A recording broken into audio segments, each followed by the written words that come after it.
Being a private investigator means two things. You can be sure you'll run into trouble, and you can never be sure you'll get out of it. Not much you can do about it, I guess, except, like Julie always says... Walk softly, Peter Troy.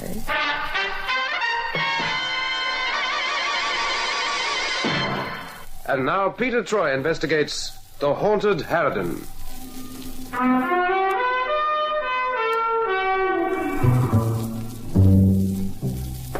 I guess you've all become pretty used to the routine that takes place when my office door opens. Well, just to be different, I may as well tell you about Harriet Mailing. Now, my guess is that from the age of about 10 upwards, she could have got herself a job any time on one of those old-time radio shows they used to play late at night. You know the things I mean?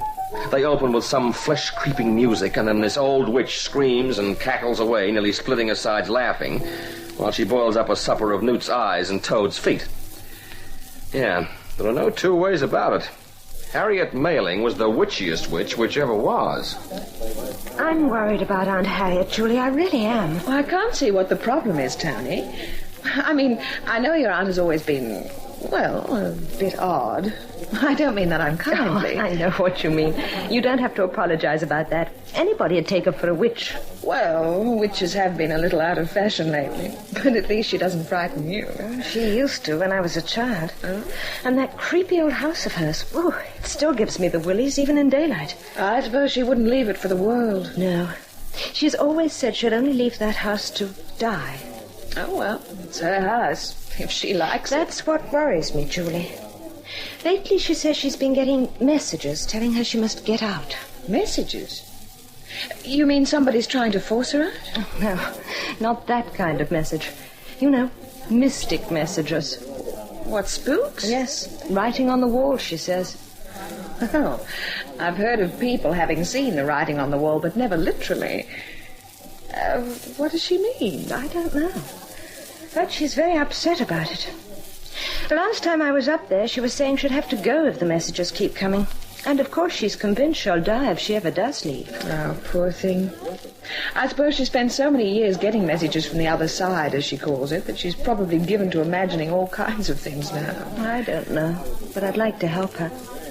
She got a good offer for the house from some construction company a while back. I tried to make her sell out then. Oh, but she wouldn't? No. And I gave up urging her to when I saw what the thought of it was doing to her health. Oh, Julie, look, it's 2 o'clock. I'll have to fly. My boss will murder me for being late back from lunch.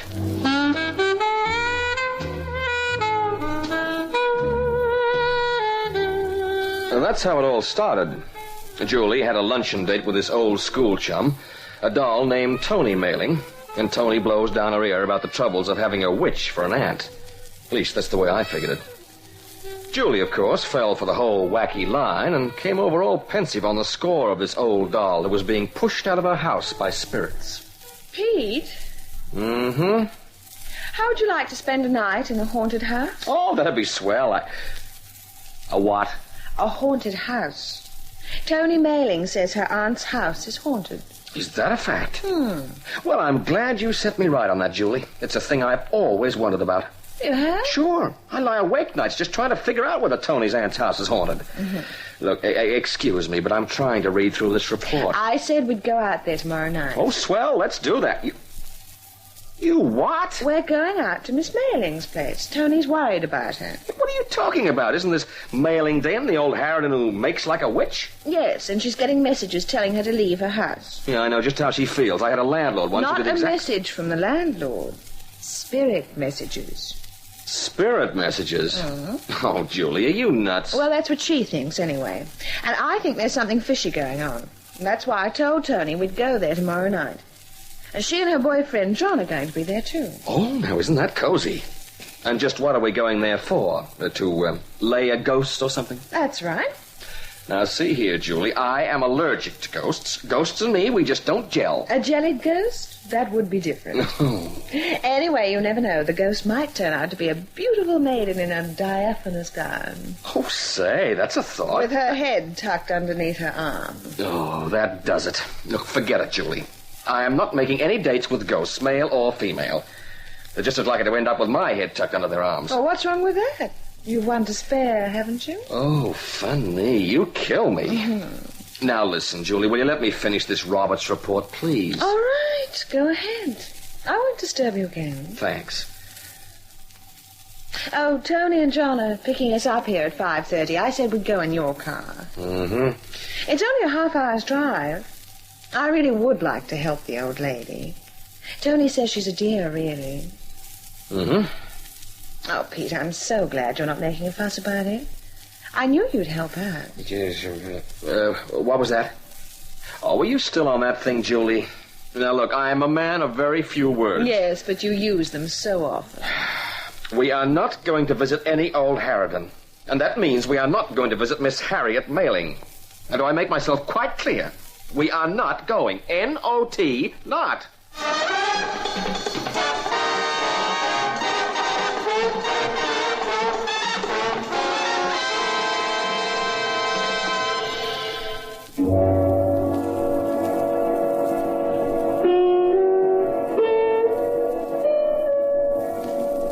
Well, like I said, here we are. Well, it's nice of you to come along, Mr. Troy. I doubt if there's much you can do, but it'll make Tony feel better. Mm-hmm. Tell me, John, how do you spell not, as in not going? N-O-T, why?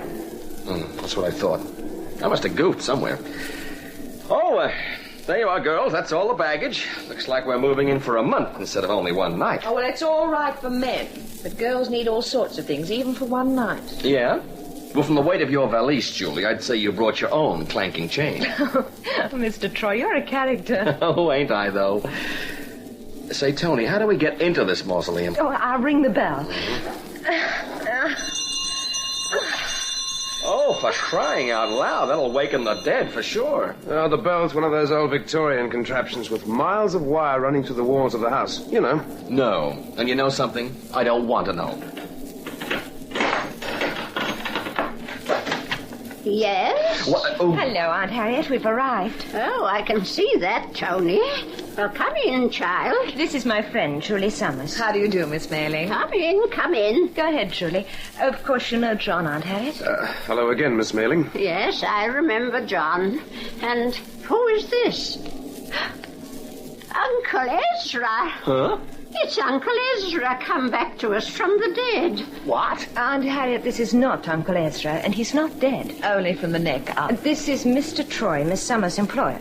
He looks like Uncle Ezra. Only now I look closer, I recall Uncle Ezra looked better than he does. Well, at least he did the last time I saw him. Oh? And when was that? 3 days after he died.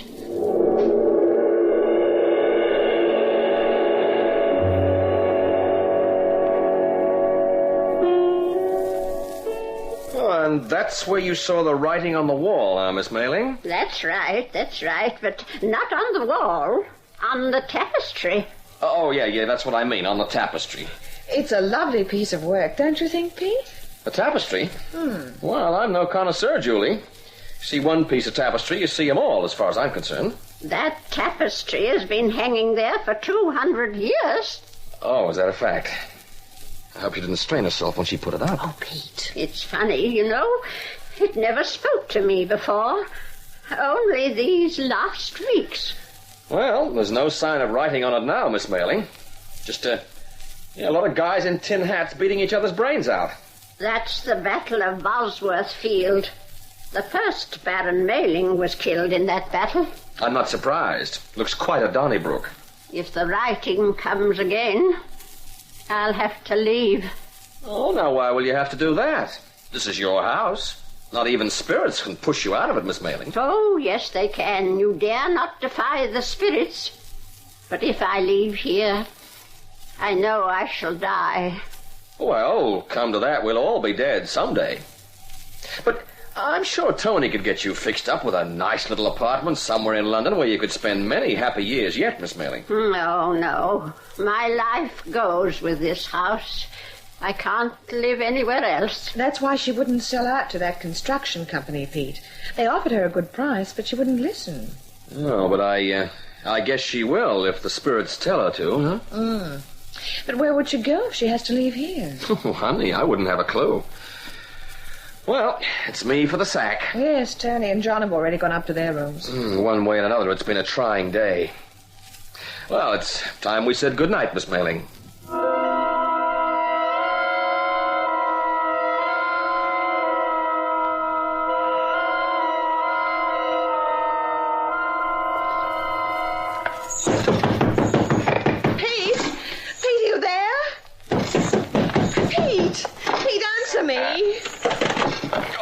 Julie, what? Pete, can you hear that? Hear what? I was sleeping the sleep of the just, and you come... What? Hey, what's going on? What is that? I don't know. But, Pete, I'm scared. Scared? What for? This place is supposed to be haunted, isn't it? It's probably just some old ghost having a ghost. Hey, wait a minute. Oh, Julie, there you are. Can you hear? I certainly can. Oh, what is it? It sounds like a... Don't say it. Pete, at the end of the gallery. What? Oh, no. It isn't true. It's a thing. Yeah, you described it perfectly. Oh, look, it's going down the stairs. What are you all doing here? What's everybody standing out here in the middle of the night for? Oh, Aunt Harriet, you scared us creeping up on us like that. There's a thing, a ghost, Miss Mailing. Went downstairs. Oh, that was just Great Aunt Emmeline. She was murdered and buried in the cellar in 1844. Oh, that was before my time, of course. Oh, you're kidding. Pete. Well, about the murder, I mean. I never take any notice of Emmeline anymore. She's always complaining. Well, I'll tell you one thing. I won't be able to sleep anyway after that little lot. And I don't intend to let any old ghost fool me. Now, come on. Who's for a ghost hunt?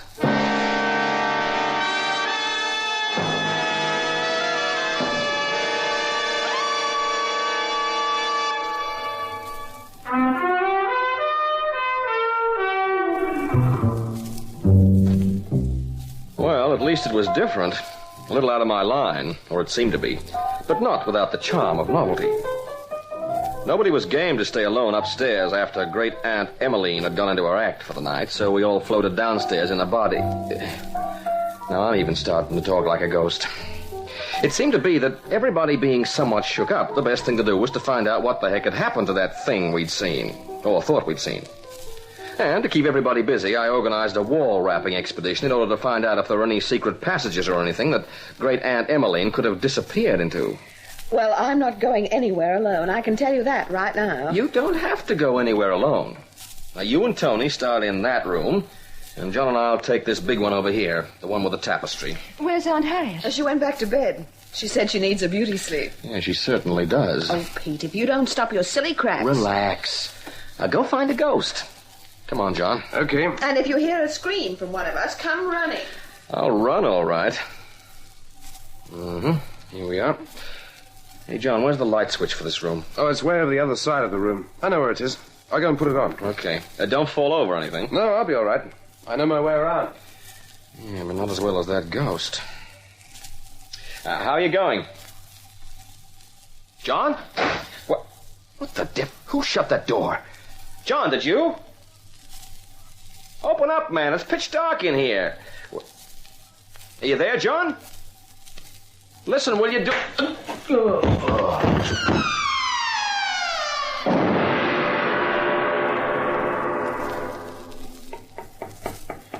Oh, we don't seem to be finding any secret passages in here. Wonder how the boys are making out. Perhaps we should go and find them. Hello there. Oh, John.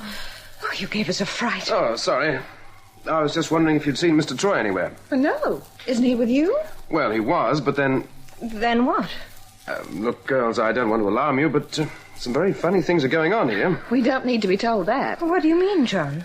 Well, you know I went off with Mr. Troy to the tapestry room. Yes? Well, the light was out, and I went over to switch it on. Yes. And something hit me on the head. What? And the next thing I remember, I was out in the hall waking up. What about Pete? Where's he? I don't know. When I came to, I went to the tapestry room and put on the light, but he wasn't there. He's in the kitchen. Aunt Harriet, we thought you were asleep. Oh, I couldn't sleep. I suppose I worry about poor Emmeline more than she deserves. I came down, and in the tapestry room I found Mr. Troy. What was he doing? Lying on the floor. He said somebody had struck him a blow on the head. Oh, no. Oh, he's all right. I've bandaged his head with vinegar and brown paper. Oh, he'd love that. Is he conscious? More or less. Oh, Pete. Look, what's so funny? I get sapped by some sneaky customer and you go into hysterics. Oh, it's that sloppy brown paper around your head. Oh, you look a scream. It does look rather funny. Oh, well, I am assured by Miss Mailing that vinegar and brown paper is the best thing for bumps on the noggin. And Miss Mailing is okay with me. Oh, that's a change. And what happened to you anyway? That's what I want to know. Oh, John was hit on the head, too. Oh? Where are your lumps, John? You look okay to me. Oh, it must have been a much lighter blow than you got. Yeah. Now, the question is, who was dishing out the KOs? So let's go and take another look at this tapestry room. Oh, yes, it might be an idea. Coming, everybody? Well, I'm not staying here alone, I know that. It's very odd about that business, Mr. Troy. Yeah, it certainly is. Yeah, that's funny. Who switched off the lights again? Not me. Well, they were on when Miss Mailing found me. I may have been still in the daze, but I remember the lights being on. Oh, but it's dark in here. I'll go and see if I can find the light switch this time. Yeah, well, let's not go through that head-knocking routine again. That's funny. It doesn't work. Well, what doesn't? The light switch. Oh, well, it must have blown a fuse or... Pete, look. What? The tapestry. Oh, for crying out loud. Writing. There is writing on it. Glowing in the dark. Yeah, it says, Harriet, you must leave this house. Oh! What? Hey, what now? Oh, the message. The message. The spirits have commanded. I must go. I must go.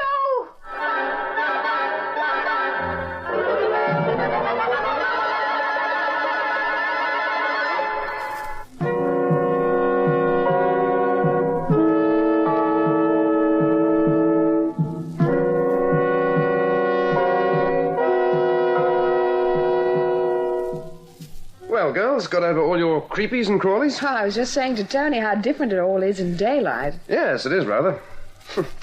Funny to think that last night we were all shuddering and shaking and seeing ghosts. Oh, it's not the ghosts that worry me. It's that writing on the tapestry. Oh, because of your aunt leaving. Oh, I shouldn't worry too much about that, darling. She'll get over it. I don't know that she will. She's always been so sure that she'd die when she left this house. Oh, you wait till we get her set up in some nice little place in town. She won't know herself. It's gone. It's gone. Good heavens, that was Aunt Harriet. Oh, it's gone. The tapestry's gone. It's been stolen. Stolen? That's impossible. Oh, this is very odd. I'd better take a look and see No if... need to take a look, John. Pete, I was looking for you earlier. Where were you? Oh, I had some business to attend to, Julie. Has the tapestry really disappeared? Well, it's not hanging on the wall in that room any longer. Oh, Pete, what's going on? Oh, that'll be your answer, I think, Julie. Inspector Caswell, or I miss my guess. Inspector Caswell? Oh, what's he doing here? He's bringing the tapestry back. The tapestry? That's right. I took it to him at 4 o'clock this morning. He didn't appreciate being dragged out of bed either, so don't expect him to be in a good mood.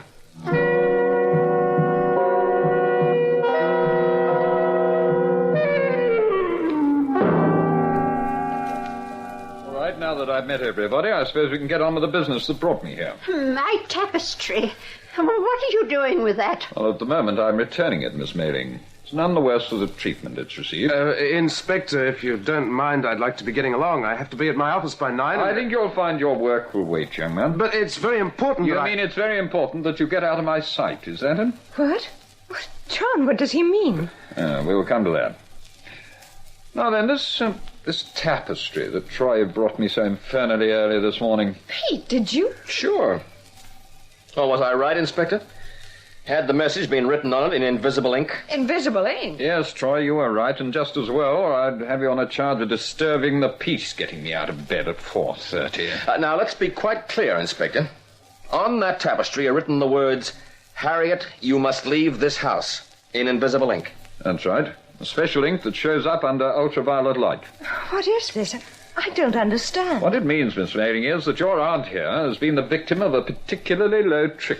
Somebody who wanted to get her out of the house and who knew about her belief in messages from spirits wrote the message on that tapestry in ink that can't be seen in ordinary light, but which shows up in the dark under a special light. The light's over there behind that picture, Inspector. Ah, God. No, we'll get it later. How long have you been working for the Parker Construction Company, young man? What? I don't work for them. I work Oh, for... yes, you have your regular employment, I know. But you see, we've already been on to Parker, and he's admitted he offered you £1,000 if you could get Miss Mailing to leave this old house of hers. John, is this true? Is it? Yes, it's true, I'm afraid. Parker offered to buy this site, and Miss Mailing refused to sell it. He wants it very badly for a new development project. Pretty choice and extensive list of acreage, you know. And John was in league with him to... Oh, you monster. Oh, shut up. Well, and to think he might have succeeded. He might have succeeded if he hadn't been so busy hitting me on the head. And that made me mad. No, Mr. Troy. It was Emmeline who led us down to the room at night. She must have been trying to help us. And as for you, young man, you're a disgrace. I don't think Tony should associate with you anymore. Miss Mailing, I'm with you all the way. Don't worry, he won't be associating with anyone for some time. He's coming down to headquarters with me. Hey, wait a minute. Yes, Miss Summers? Pete, you may have solved the spirit writing thing, but what about the other ghost? What about Emmeline? Emmeline? Oh, that's simple, Julie. Emmeline's a real ghost. Isn't she, Miss Mailing? Oh, yes, definitely. What? Now, see here, you didn't even want to come here in the first place. If you're going to get together with Miss Mailing to gang up on me, well, you'd better walk softly, Peter Troy.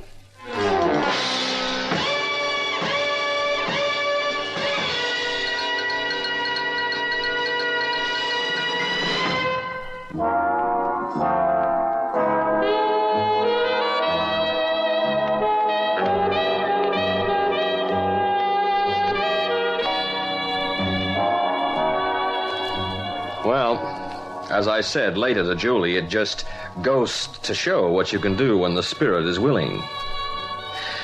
Yeah, I said it to her, but I guess I shouldn't have. And I must admit that I was thoroughly ashamed of myself for 2 days afterwards. I usually do a little better when I make with the funny stuff. I guess the solving of a case I never wanted to get into, for a fee I'm not likely to collect from anybody, kind of went to my head. But I did get something out of it. A doll I can have a date with any time without Julie turning a hair. And you know something? Harriet Mailing is one of the nicest old dolls who ever rode a broomstick.